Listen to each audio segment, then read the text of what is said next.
चटरे चटक रे करेला बदनवा चटर चटक रे करेला बदनवा चटर चटक रे। ऐसा लागेला कि बुआइए दिखाए सखी।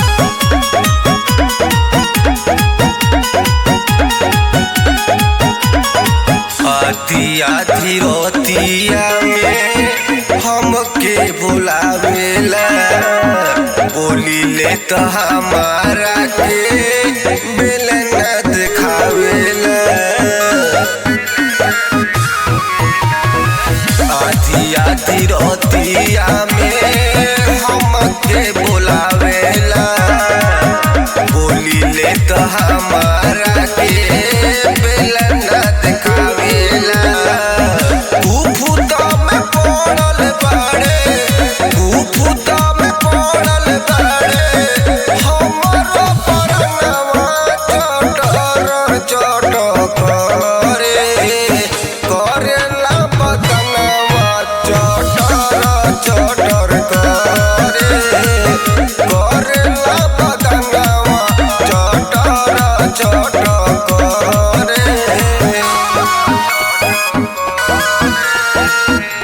उनका चाल हमरा पसंद नइखे आवेला।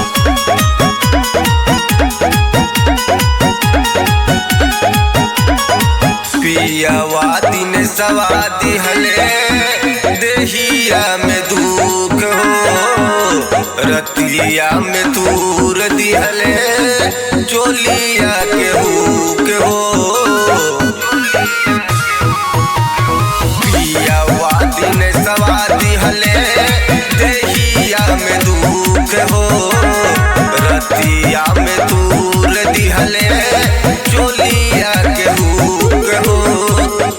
पागल जैसन भइल बाड़े पागल जैसन भइल बाड़े हमरो न मनवा चटर चटक रे करेला बदनवा चटर चटर करे